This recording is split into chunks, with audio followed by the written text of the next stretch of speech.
Morning, Artur, and Good morning. thank you very much for taking part in this short interview for motivation kind of platform for young people to access it and to see the positive Roma role models Yeah, living in the UK. pleasure. Thank you. So to start with this interview, could you please tell us a little bit about yourself, where you are from, and what was your Mhm. experience like from back home? Yeah, sure. So I'm originally from Slovakia. I was born in eastern part of Slovakia called Košice. I was born in. I lived in a community called Lunik 9, one of the largest Roma communities in Europe at the time. So we were brought up with you know I mean, from my experience in poverty. However, my parents' generation they lived in luxury because there was communism and they had work and everything like that. So it was a very different time. So almost I was born in a different decade where there was a lot of poverty. So it was like a bit of a split for them, for their experience, between having everything and then not having a lot. When the Velvet Revolution happened and subsequently communism broke up.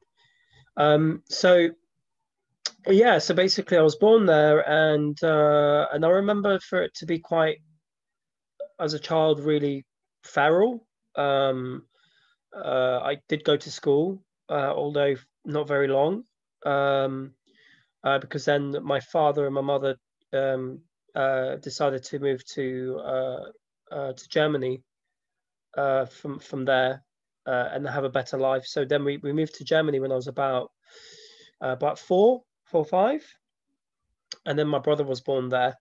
Was born in Germany, and we were living there for about 2 years, and then we decided then to move to the Netherlands for a year, and from there we then moved to France, and then Belgium, because our extended families were kind of moving as well, so we were following, and then eventually settling in the UK in 1998. Um, and then we come. I was 7, 8 years old when I arrived in the UK. So our first place we actually stayed was in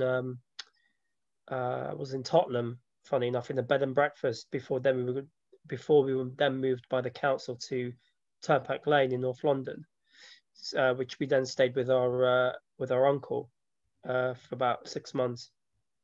Um, so yeah, and then yeah, and since then, I've been here for 20, what is it, 23 years now. God, this has been 23 years, yeah. Oh. And yeah, I've gone to school here. I did my degree here. I've traveled all over the world with my work. Um, so it's been a very progressive 23 years so far. Yeah. Wow, it's a very amazing journey, and you are well traveled then. So going back to Slovakia, let's say you said you were very young or very small when you left the Slovakia, but have you or your family actually spoken to about any difficulties that they have faced back there? Oh yeah, they did. I mean, they faced employment insecurity, discrimination, racism, the whole lot. Even I mean, I did it at the time when I was a kid because I didn't realize what institutional discrimination was in education. But later on, in life, I realized it was because we were separated from the rest of the kids. So all the Roma kids were in the separate classes. Um, so their life was a lot difficult after communism and the Velvet Revolution happened. So everything was fine because before communism, sorry, during the communist era, they had work, they had jobs, they had livelihoods, they had good housing. They were well off. My dad had his own business and he was employing 20 people during the communist era, so he was they was making a lot of money. Um, I think it then kind of started collapsing after that. Mm. So as I say, it's a very different experience for them because they had two experiences of both coins. One being in having everything and the other for not. Mhm. Yeah, I see very yeah what you But mean. for my experience as a kid, though, um, I didn't know what poverty was. I didn't know what living in a block of flats with no windows and sheer squalor and damp and then having garbage and human waste on the other side, on the opposite side of the building. I didn't know what poverty was until I got older. Okay. And so then you moved eventually into the UK. So Yeah, I take it you went through the primary, secondary school, yeah. all the way, and then you said that you've also done your degree. Can you tell me more about what was it like to study at university? Studying at university was great because it really, it gave you your independence, which was the most important thing. Because I think it's really important for young adults to actually go and leave the nest and have their own independence, because it allows you to kind of develop as a human being. It allows you to, explore different things. It gives you opportunities to make good friends, lifelong friends. It allows you to expand your knowledge about the rest of the world. So my experience has always been positive. It was hard work because I took studying very seriously because I wouldn't have been given the chance, I don't think, if I still lived in Slovakia to have studied at a degree level or going to university. So the opportunities were really, I didn't take that for granted. And yeah, and through my education system in doing my degree, it was hard, but it was good. I mean, I studied photography, and that gave me the knowledge in filmmaking and allowed me to kind of do what I'm doing now. You know, there was a lot of support as well. I mean, the great thing is with studying in the UK is you're not per se discriminated because of your ethnicity or gender. That you really don't have that. Mm. You don't really see it. There's a lot of mixed cultural mixing in universities, which is really important. For example, I'm now lecturing at a university, and we've got students who work as within the teams who are all from different parts of the world. But they've all got this very common goal, is to study this degree that they all want to do, and they want to work as a team. So I think that's what university gave me. It gave me the not just the practical skill and the educational skill, but it gave me the life skills that I needed. Mm-hmm. So I Yeah. would highly recommend it. I would always recommend anyone to go to university. But the great thing about this country is that there are so many opportunities that you don't realize until you get older, as you know, Peter, that there is so many opportunities that I could have done differently. I could have done my apprenticeship. I could have done a work skill based qualification. I wouldn't have to have done a degree at university. And I just don't think that would have been the case if I still lived in Slovakia. I don't think they would have had that program in place. I could be wrong though, but I think this country really prioritizing people giving opportunities in whatever they want to do. Surprisingly, because most people think, well, the UK is very institutionally hierarchical, class-based system. But in some cases it is, because if you have money, but that's anywhere in the world, isn't it? Perfect. Yes. Right. So I think from a state educational perspective, I think you always have opportunities to do whatever you want. There's no ways, there's no barriers. If you fail your GCSEs, you can retake them. If you fail your A levels, you can retake them. Where else in the world that you have that opportunity? Not many places. Not Yeah. many, right? And if you think, okay, well, I don't want to do my A levels, but I want to do electrical engineering, for example, I can go to college and do it, isn't it? So Absolutely. there's so many opportunities, and I think young students really need to understand that, because there's no other opportunities like that anywhere else in the world that I know. Absolutely. I completely agree with you, Artur. And what about your family? How have they perceived the fact that you are going into uni? They were very happy. Yeah, they were very proud and happy. I'm the only one to have done the degree in my family, so they're very happy. Yeah, I mean, now obviously my cousins and my nephews have all gone to universities and nieces. So, but from my perspective, I think they were very proud of me going to university. They've always been open-minded. Education has always been the most important thing. That's Because in some families there isn't. Some families don't have that priority. Their priority is for their kids to do their basic level of education and then go to work and make money, which is understandable, right? If there's opportunities in terms of entrepreneurship and able to set up your own business to make money, definitely, and I support that. Mm. But I also think that it's important for children to actually at least complete their GCSEs. That's Mm. the most important thing. Complete your GCSEs, then you can, 16, 17, your world is your oyster. Go out and do whatever you want. Absolutely. And as you said, the beauty is here that in the UK, the opportunity is you can study university at later stage as well. You don't have to be 18. You can do it at the age of 60. So there's always this open window of open Yeah. opportunity. So yeah. Right. Okay, so you've completed your degree, and what about your work? How where has your degree led you to? Well, as I said, it's led me to travel around the world. It's led me to be working in my field as a director and a commercial producer. So I do commercials now and with big name clients. I also direct as well and film. Um, so it's led me to what I'm doing now. But I mean, it's hard work. It's not easy Absolutely. being what I do now. It's taken me a long time to get where I am, and I'm still trying to get where I need to go.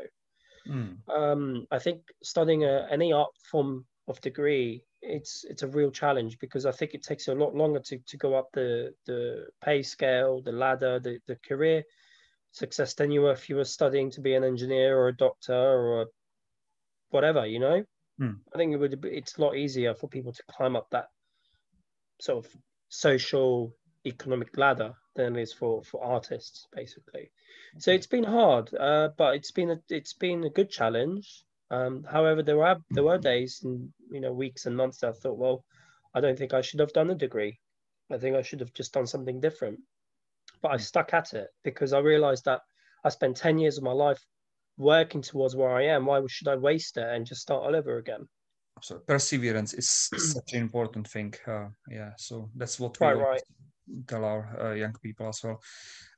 So you've mentioned that you've traveled through your work. What was the most exciting destination that you've visited? Well, before COVID, it was probably Boston in the United States at Harvard University. Wow. Um, I was invited to do a presentation on the role of media with my colleague at the time, George Eli. So we presented this case about the importance of representation within the media. So Mm. that was really exciting. And then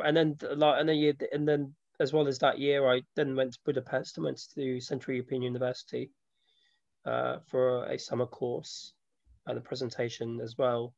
And so yeah, I mean, I go back and forth basically. This Mm. year I was meant to have been going back to Budapest, and I was meant to have gone back to Berlin for the film festivals as well, but that got cancelled. So I mean, with my work, I do travel, but I like to travel more. Um, I like to visit the South Asian countries. Would be amazing, and go back to the United States now because it's the new president and everything. I think I think I'll be going back next year probably. I want to go to LA, Los Angeles first as well to kind of build my career there Mm. for at least a year to kind of build my clients and career. I think that would be really good for my progress. And this is, I think, so amazing, that I always try to also show the young people that we work with that, our mind and the world has opened so much. I remember when I was a young kid, for me to go from Liberec, where I grew up, to Prague, which is about an hour drive, was like, wow, like that was the end of the world, for me. That was the most exciting thing I could imagine. And now suddenly young people have got the opportunity, and I see it's changing, on social media. I see young people traveling to Turkey and Egypt and all the lots of exciting countries. So it is changing, but yeah, the world Yeah, is so open to all those opportunities. I agree. I agree. The world is open to so many opportunities because it's not, we're not living in a totalitarian society anymore. The borders are open, so we're allowed to travel anywhere we want. Um, that's the thing I try to say to students is like, you have a passport and you can travel anywhere you want to. Mm. Uh, just do it. Go and do it. Really.